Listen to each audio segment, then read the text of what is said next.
So this is fame's seesaw. When you're on your way up, everyone roots for you because you remind them of their dreams. When you're at the top, everyone tears you down because you remind them that they gave up on them. And you have one, which is, for anyone who needs a reminder, no one is going to hate on you for doing worse than them. And this is interesting because kind of like the challenges you face in the beginning, you don't have anything to say no to, therefore the woman in the red dress is easy to say no to, or there are fewer women. Yeah.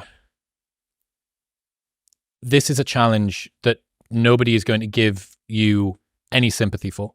Yeah. It's a very unique category of challenge because the total addressable market for sympathy is basically zero.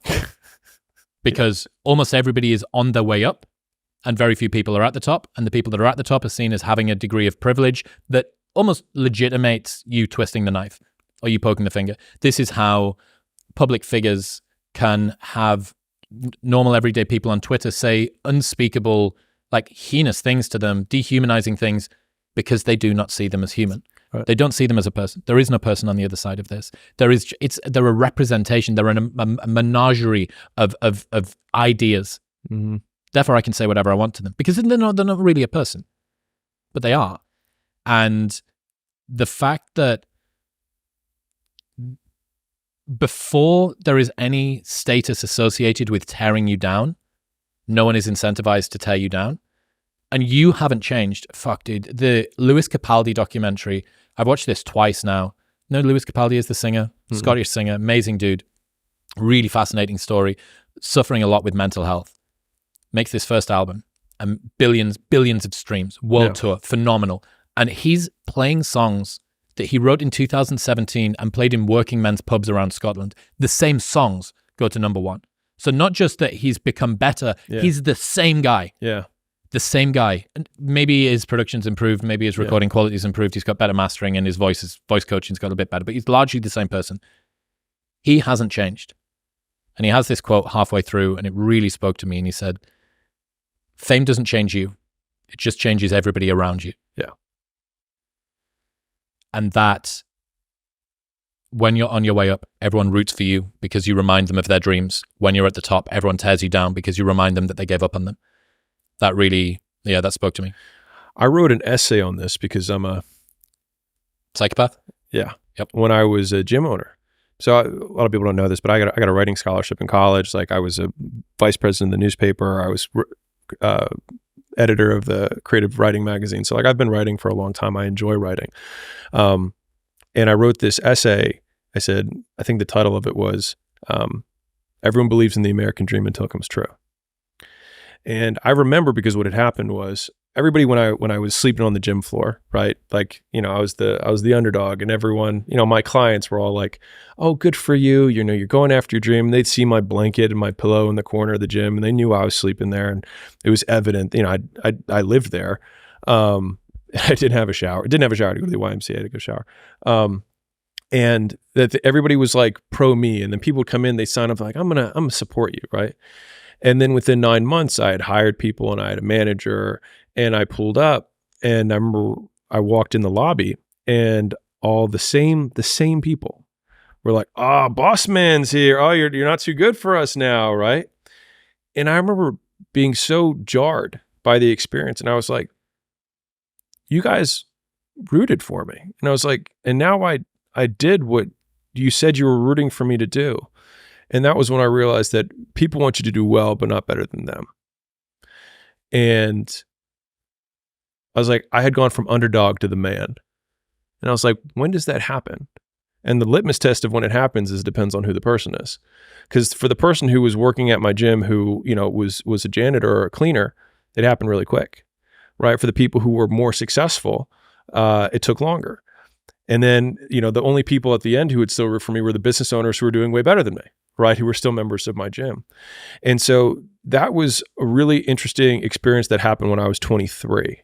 And that was the first time I went from underdog to the person that someone would want to attack. But I had a performance coach tell me this. He said, hatred isn't something you avoid. He said, it is a requisite for success. He said, if you get no hate, you are not successful. And for some reason, that just like really stuck with me, because then it just like, rather than it being this thing that I was trying to avoid, it actually became a leading indicator, or an indicator that I was on the right path in achieving things. And so I think that's why, I mean, I don't want to toot horns or anything. But in terms of like my ability to deal with the naysayers and things like that, I feel like I'm pretty good at it. Like, it doesn't really bug me very much. And I think in large part, it was because of how it's framed, at least how, in this discussion, how it was framed for me early on, which is that no one hates you from above. And even when I think back about like the bullies and whatnot that you had earlier, like even in middle school, like there were things that I had that were going for me that I couldn't recognize, because of course everything that comes easy to you are things that they're easy to you. So you don't think that they're, new or interesting or cool. But like at the same time, I was like, I'd advanced a grade in multiple subjects. I had, straight A's. I worked really hard. I was in shape, right? But I had these people who would hate. But I you internalize it. But like now I can look back and be like, it's kind of like the parents who are like, it's because she's into you, right? Now it might not be the same that way, but just thinking about it as an indicator that the hate is actually the light that you're on the right path. We spoke about this last time, that nothing is going to be worthwhile that doesn't come with an associated amount of discomfort. Therefore, when you start to feel friends around you and the people that you used to be able to speak a common language with start to push back and start to make the quips of, oh, not drinking tonight, yeah? Oh, you must be too cool for us now. I know it hurts. That is the lead indicator, not even the lagging indicator. Yeah. That is the lead indicator that you are doing the right thing. And lots of people listen to this podcast. I get messages from people like, hey man, I'm a 22-year-old rugby player from the northwest of the UK. I live in Cumbria. Yeah. None of my friends understand me. I want to do personal growth. I don't want to live in the UK. And when I listen to Modern Wisdom, I feel less alone. And it makes me tear up, because I'm like, fuck, like I see me in that person. I see me in that. And it's so hard to reframe it. The pushback you are getting is the indicator that you are doing the right thing. It is. And if you can reframe the distaste that you get from other people as the same as that. Because they're projecting the things that they know they should be doing that you are doing that they're not doing. And you remind them of that. And so even though the mountain that you're climbing is actually a smaller one than the one that you ultimately want to climb, you're actually at the top of their mountain. And so they start tearing you down. So like, that's where the underdog story that we said at the very beginning of this with the quote, which is like, on the way up, they root for you. And then when you're at the top, they try and tear you down because you remind them of the dreams that they couldn't accomplish, right? And so you quitting drinking, or you staying in to work on your side hustle or your project or the business that you want to launch, or the podcast, you might be at the top of their mountain. And so they are tearing you down because now you remind them that they haven't done it. And it's purely a projection of them onto you and has nothing to do with you. And that, I hope that comforts someone.